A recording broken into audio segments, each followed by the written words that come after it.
صدای انجیل تقدیم می کند. درود بر شنوندگان ارجمند. این صدای انجیل است، تنها صدای راستی و حقیقت که از ازل بوده و تا ابد خواهد بود. برنامه‌های ما همه روزه و در همین ساعت از رادیو روی امواج کوتاه پخش می شود. شما می توانید از طریق شبکه‌های اجتماعی فیسبوک، گوگل پلاس و یوتیوب با تایپ فارسی رادیو صدای انجیل با ما در تماس باشید. آدرس ایمیل ما از این قرار است: radioenjil@gmail.com. تکرار می کنم، آدرس ایمیل ما radioenjil@gmail.com و تلفن تماس ما 201 616 920 1791. تکرار می کنم، 201 616 920 1791. از شما دعوت می کنیم که به برنامه این ساعت صدای انجیل توجه فرمایید. یاران عزیز و شنوندگان مهربان، درود گرم برادرتون کشیش سید رضا مسعودی را پذیرا باشید. امیدوارم که به فیض خداوند خوش و سلامت بوده و در کارهای خیر موفق باشید و آماده شنیدن برنامه دلخواهتون باشید. عیسی مسیح می‌فرماید: من آمدم تا گناهکاران را بجویم و نجات بخشم.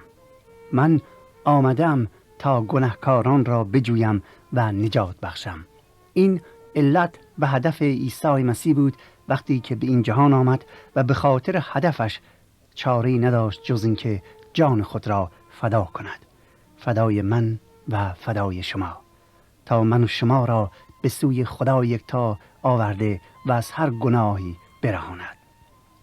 او کفاره گناهان ما پرداخت.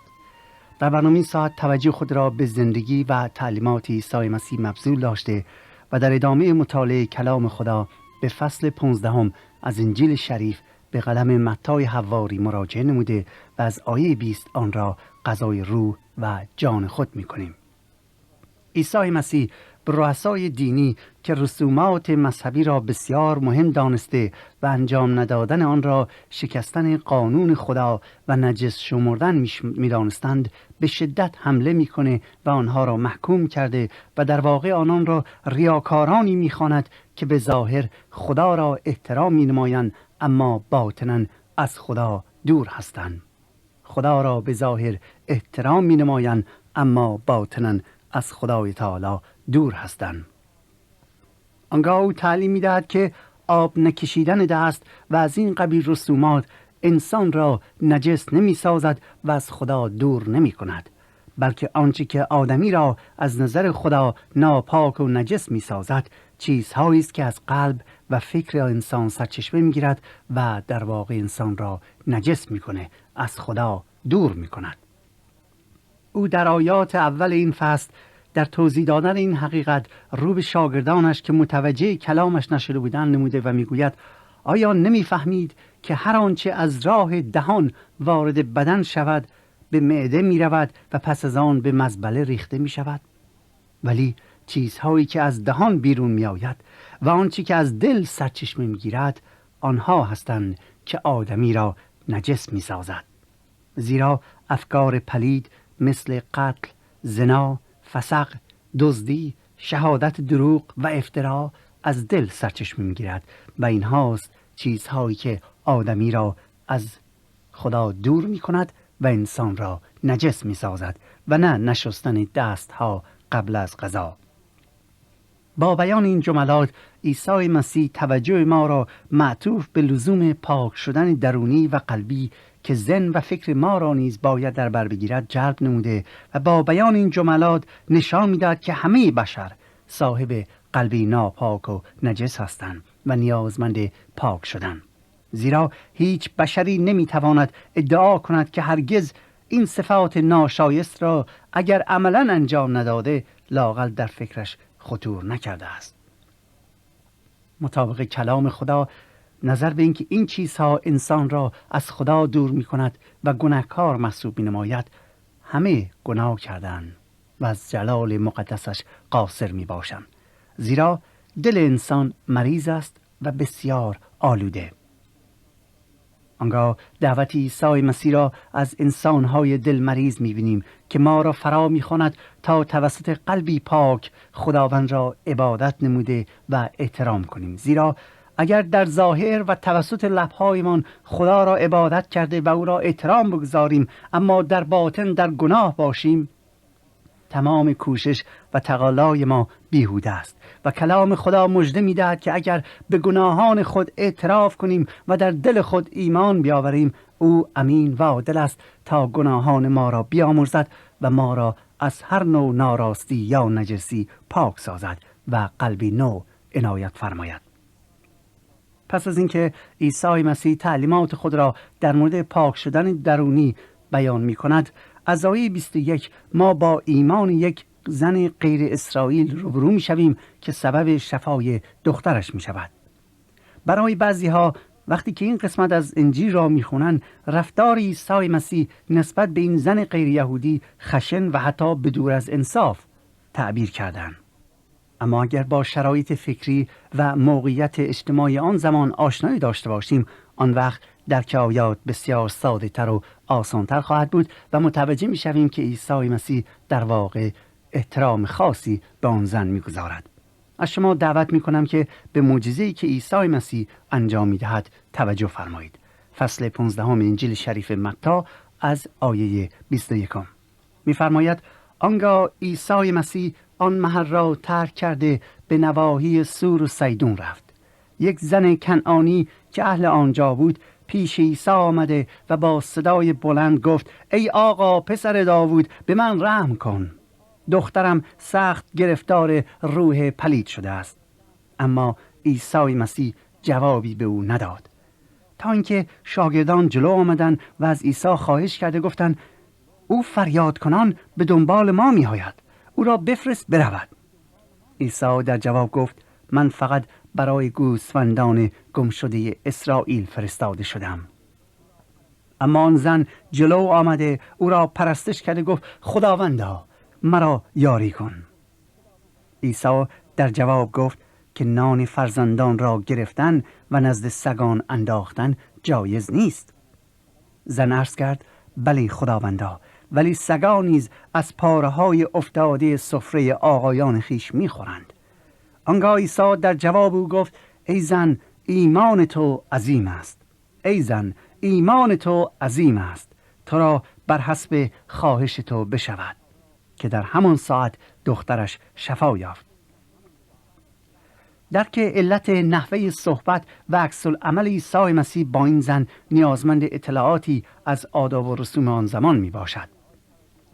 اول اینکه باید به این موضوع توجه خاص داشته باشیم که یهودیان در آن زمان چون یگان قوم خداپرست بودند، مردم بتپرست و یا غیر یهودیان را نجس می‌شمردند و آنان را سگان خطاب می‌کردند. یعنی غیر یهود را بسیار پست شمرده و به قول معروف حتی آدم هم حسابشون نمی‌کردند.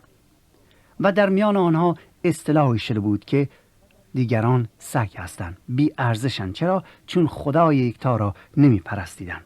این زن کنعانی بود، یعنی یک غیر یهودی بود و یهودیان این اشخاص را نجس می شمردند. یعنی این زنی که به حضور مسیح میاد از نظر یهودیان یک زن نجسی بود. چرا؟ چون به خدای یکتا معتقد نبود.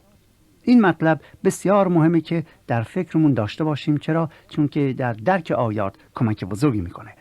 دوم این که این زن وقتی که مسیح رو میبینه در تقاضای خود از عیسی او را عیسی ابن داوود خطاب میکند و یا عیسی پسر داوود خطاب میکنه. و اگرچه عیسی مسیح از نسل داوود بود، اما او یعنی آن زن هیچ ادعایی در این مورد این که از نسل داوود نجات دهنده‌ای برایشان خواهد آمد نداشت. چرا؟ چون که یهودی نبود.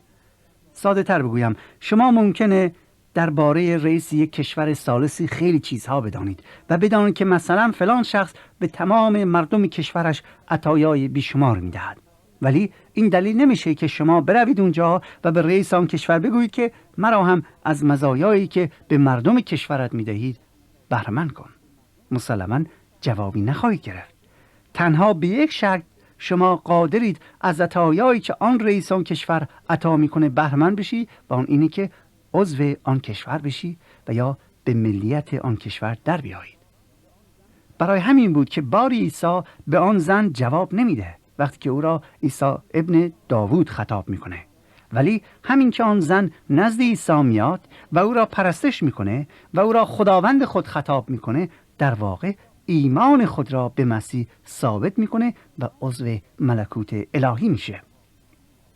آن وقت بود که جواب را از عیسی گرفت. حالا عیسی مسیح برای اینکه به شاگردانش و دیگر جماعتی که بر سر و صدای زیاد این زن دور و برش جمع شده بودند درس مهمی درباره عطای شفا بدهد، از اصطلاحات و ضرب المثل‌های عامیانه آن زمان استفاده میکنه و آن زن هم که به خوبی معنی اصطلاحات و ضرب المثل را درک میکرد، جواب مسیح را نیز با خود ضرب المثلی میده. دقت کنید، با این نوع گفتگو، یعنی ضرب المثلی که مسیح میگه جواب اون زن رو میده و اون زن هم همونطور جواب میده، آن زن ایمان خود را به قدرتی که در عیسی مسیح بود آشکار میکنه و به آن اعتراف میکنه، به طور که عیسی مسیح در برابر همه یهودیانی که منکر وجود ایمان در غیر یهودیان بودند، رو به آن زن غریبه و غیر یهودی میکنه و میگوید ای زن، ایمان تو بس عظیم است، تو ایمان بزرگی داری.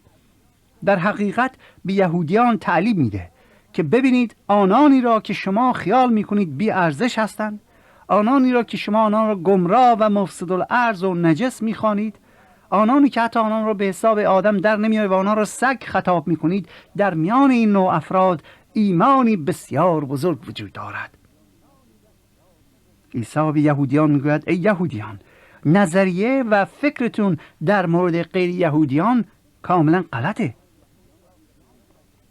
او میخواد یهودیان را از طرز فکری که نسبت به غیر یهودیان داره برگردانه و به آنان ثابت کنه که اعتقاد داشتن به این که مثلا از نسل ابراهیم هستند آنان را برتر و مقدستر از دیگران نمی کند، بلکه ایمان داشتن به خدا و قدرت و مکاشفه او است که عامل شفا و بخشش و رحمت و نجات الهی میشه. پس به آن زن رو میکنه و میگوید ای زن، ایمان تو بسیار قوی است، ایمان تو بسیار قوی است، برو و بر حسب ایمانت بشود.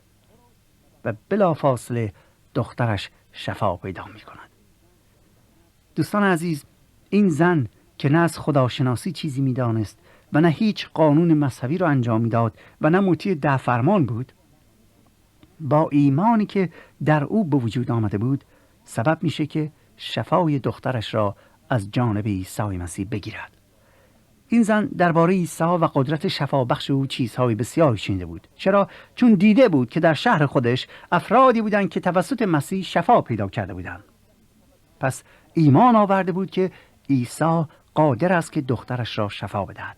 اما ایمانش بایستی نسبت به عیسی مسیح ثابت میشد، آزمایش میشد و آمدنش به حضور عیسی مسیح و پرستش او و کلماتی که بیان فرمود در واقع ایمانش را ثابت کرد و همین امر سبب شد که شفای دخترش را دریافت کند. این خیلی مهمه دوستان عزیز. انجیل مقدس شرط شفا را از جانب خدا در ایمان شخص می‌داند. هر باری که عیسی مسیح کسی را شفا می‌داد، هر وقتی که مریضان پیش او می‌آمدند، مسیح به ایمان آنان اشاره می‌فرمود و یا می‌گفت که بر طبق ایمانت بشود و یا سوال می‌کرد که آیا ایمان داری که من این کار را می‌تونم بکنم؟ آنان جواب می‌دادند که بله خداوندا. بعد مسیح می‌گفت بر حسب ایمانت بشود. آنان اگر ایمان داشتن شفا می‌یافتند. و دوستان عزیز، در این واقعیت، در این اتفاقی که در این خدمتتون خواندم، درس بسیار مهمی برای من و شما هست.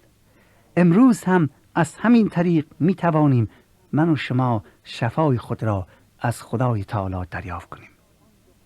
وقتی عیسی مسیح آن دختر زن غیر یهودی را با کلامی شفا داد، جمعیت زیادی به دنبال او آمده بودند.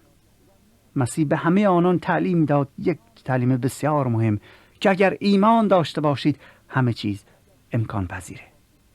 و براتون بگم ای عزیزان من، اگر شما امروز محتاج شفا هستید، میخواهید از انواع امراضی که دارید آزاد بشید، اگر ایمان داشته باشید، اگر شک نکنید، اگر ایمان داشته باشید به حضور عیسی مسیح بیایید و ایمان خودتون رو عملاً ثابت کنید، بدانید که شفا خواهید یافت.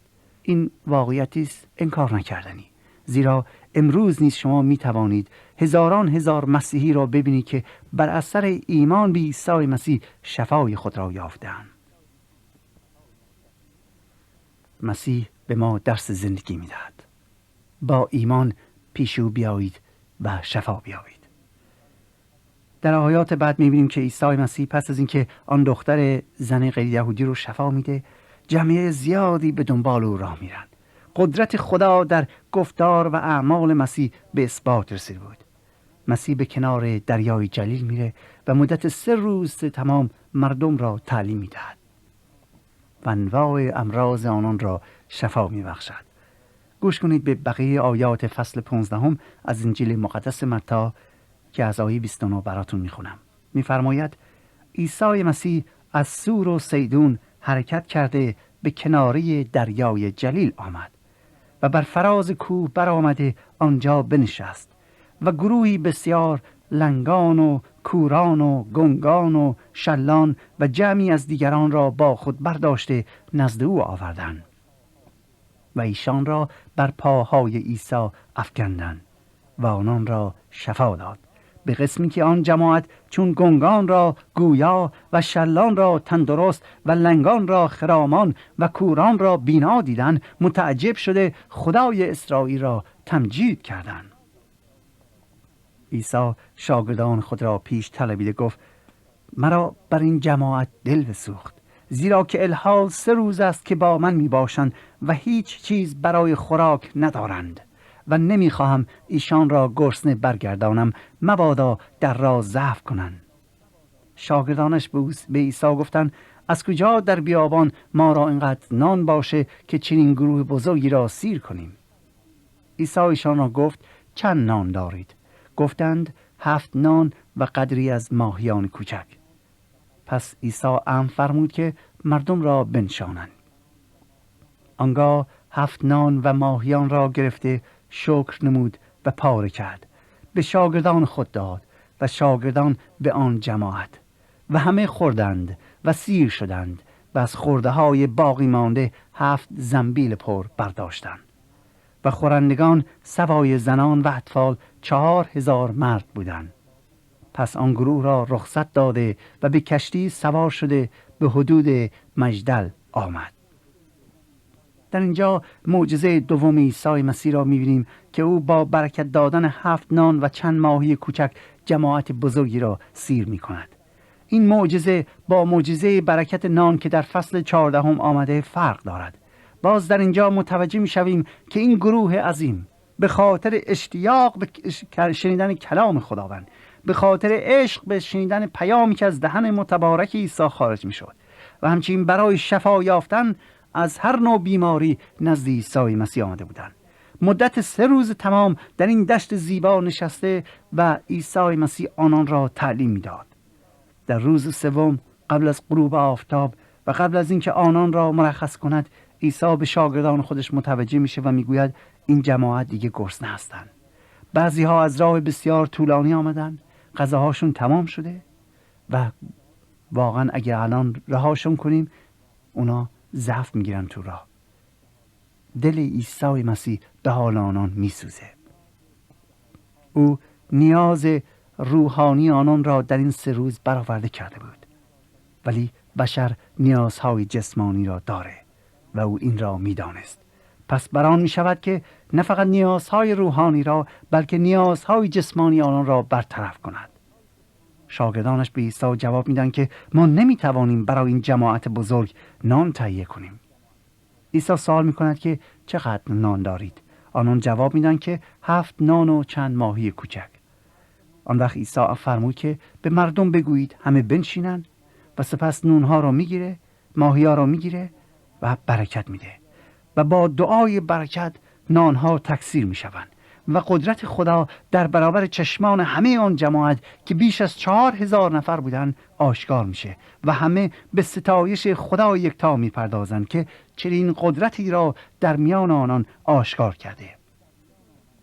دوستان عزیز، بدون هیچ شک و تردیدی باید پذیرفت که این معجزات نه برای محبوبیت مسیح بود، بلکه برای جلال دادن نام خدای تعالی. زیرا مردم با دیدن این قدرت آسمانی آنقدر تحت تأثیر قرار گرفته بودند که خدا را حمد و ثنا می‌کردند. خدا را حمد و ثنا می‌کردند. و این نکته بسیار بسیار مهمه، زیرا هیچ یک از معجزاتی که عیسی مسیح انجام داد برای مقاصد شخصی و یا برای اینکه او را محبوب کند و در این دنیا مقامی را به دست بیاورد انجام نداده. هیچ یک از معجزاتی که عیسی مسیح انجام داد برای مقاصد شخصی و یا برای اینکه او را محبوب کند و یا در این دنیا مقامی به دست بیاورد نبوده. او نیامده بود تا خود را در این دنیا به مقامی برساند و معروف سازد. اتفاقا کلام خدا میگوید که او جلال و شکوه آسمانی را ترک کرد و به صورت انسان درآمد، خود را خوار نمود. انجیل میگوید با اینکه ثروتمند بود در راه ما فقیر شد تا از فقر او ما ثروتمند شویم. عیسی مسیح نیامد تا در این جهان مقامی بیابد و سلطنت جسمانی را برقرار نماید. خیر، او آمد تا خدا را جلال دهد و تا ما را از بند و اسارت گناه آزاد سازد، تا کفاره گناهان ما را بپردازد، تا فداکاری تا جانش کند. بدون شک اگر او طالب حشمت و قدرت و جلال دنیوی بود، همین معجزه او را به مقام پادشاهی میرساند. به طور که وقتی آن 5000 نفر را نان داد، مردم خواستن او را به زور پادشاه کنند، اما او نپذیرفت و آنها گفت سلطنت من سلطنت دنیوی نیست. سلطنت من بر قلب‌های انسان است، نه بر تخت‌های چوبی و دنیای آلوده سیاست. مطلب دیگری که نباید از نظر دور داشت اینه که زمان معجزه مسیح در اینجا حائز اهمیته. او نیازهای جسمانی مردم را زمانی برطرف می‌کند که آنان اول طالب ملکوت الهی و راه خدا و خواسته حق بودند. او در روز اول معجزه نان رو نکرد تا توجه آنان را به نیاز جسمیشون مبذول داره. او اول به مهمترین نیاز بشر توجه میکنه، یعنی رابطه غذای روح، یعنی رابطه معنوی شخص با خالقش. و بعد از آن بود که، یعنی بعد از 3 روز بود که مسیح آنان را تعلیم داد که نیاز ضروری و روزانه آنان را برآورده میکند. عیسی مسیح قول داد که اگر من و شما اول طالب ملکوت خدا باشیم، خداوند نیازهای جسمانی ما را نیز خودش برآورده می کند. او قول نداده که ما را ثروتمند کند، خیر، ولی قول داده که اگر طالب ملکوت حق باشیم، اگر هدف و اساس زندگیمون این باشی که خدا را جلال دهیم، آن وقت خداوند نیازهای ضروری ما را برآورده می سازد. دقت کنید، خداوند آن وقت است که نیازهای ضروری ما را برآورده می سازد. خیلی ها هستن که هر روز به درگاه خدا میان میگن خدایا تو این رو به من بده، اون رو به من بده، این چیزها رو به من نده، ولی در زندگی پیرو ملکوت حق نیستن. مطابق دعایی که عیسی مسیح به ما تعلیم داد، نان کفاف امروز ما را خداوند به ما میدهد اگر اول طالب ملکوت او در زندگی شخصیمون باشیم. و دوستان عزیز، تاریخ گواه این حقیقت است. این امر ثابت شده که اگر من و شما دلمون با خدا راست باشه، اگر ایمان درستی داشته باشیم و هدف و مقصود درستی در زندگی داشته باشیم و پیروی کنیم، یعنی هدفمون این باشه که اول ملکوت خدا را بطلبیم، آن وقت خداوند مهربان، خدای محبت، پدر آسمانی نیازهای ضروری ما را برآورده می کند. نیازهای ضروری ما را برآورده می کند و ما می توانیم به این حقیقت شهادت بدهیم.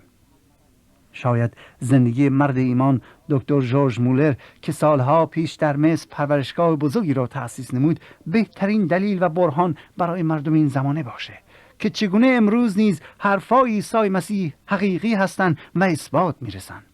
به اثبات رسیدن. ژورژ مولر سالهای متمادی بدون اینکه سنار پولی داشته باشه صدها کودک یتیم غیر مسیحی مصری را در پرورشگاهی که تأسیس کرده بود نگهداری میکرد. شب‌های بیشمار بدون اینکه سنار پول در جیب داشته باشد و یا غذایی در انبار باشد می‌خوابیدند. اما صبح روز بعد معجزه خدا آشکار می‌شد و خدا نان روزانه او و بچه‌های یتیم را می‌رساند. چرا؟ چون او در مصر بود تا از بچه‌های غیر مسیحی که در خیابان ول شده بودند، یتیم بودند، آواره بودند، مریض بودند، داشتن می‌مردند، از آنها نگهداری کند. به نام مسیح آنها را در خانه و زندگی گرم جا می‌داد. ولی او هرگز نگران نیازهای جسمی خودش و افراد یتیم در پرورشگاه نبود. او اراده خدا را انجام می‌داد و خدا نیازهای ضروری او را برآورده می‌کرد. دوستان عزیز، آیا شما نگران نیازهای جسمانی خودتون هستید؟ بدون شک هستید. ولی ممکنه که شما در اینجا دارید اشتباه میکنید. اشتباه شما اینه که اصل را رها کردی و فر را چسبیده اید. خدا شما را خلق نکرده که شب و روز دنبال این باشید که نیازهای جسمانی خودتون رو برآورده کنید. خدا شما را خلق کرده تا نام مقدسش را جلال بدهید. بیایید اول در پی ملکوت و راه و اراده خدا باشید. بیایید با ایمان به سوی او زندگی درستی را آغاز کنید و طالب جلال دادن نام خدا باشید و مطمئن باشید که خدای توانا از طریق عیسی مسیح نیازهای روزانه شما را برآورده خواهد کرد. امتحانش مجانی است. بیایید و بچشید محبت و فیض خدا را. ما این را تجربه کردیم و این مژده را به شما میدم که امروز نیز شما میتوانید نعمات خدا را در زندگیتون ببینید. شرطش اینه که ایمان داشته باشید. ایمان به کلمه خدا، به نان حیات، به آب حیات، به نور عالم و راه حیات، یعنی عیسی مسیح. من برادرتون کشیش سید رضا مسعودی تا برنامه دیگر و روز دیگر شما را به خدا یکتا میسپارم و امیدوارم که امروز با ایمان به سوی خداوند پیش بیایید. حق نگهدارتان باد. آنچه شنیدید برنامه‌ای بود از رادیو صدای انجیل. خوشحال می‌شویم که با ما مکاتبه کنید و از نشریات و ادبیات ما استفاده نمایید و از طریق شبکه‌های اجتماعی فیسبوک، گوگل پلاس و یوتیوب با تایپ فارسی رادیو صدای انجیل همراه ما باشید. همچنین از طریق تلفن و ایمیل نیز می توانید با ما تماس بگیرید. آدرس ایمیل ما از این قرار است: radioenjil@gmail.com. تکرار می کنم، ایمیل ما radioenjil@gmail.com و تلفن ما 201 616 920 1791. تکرار می کنم، 201 616 920 1791. تا برنامه دیگر و روز دیگر، خدای یکتا و مسیح زنده با شما باشد. ماراناتا، یعنی خداوند به زودی برمیگردد. آمین.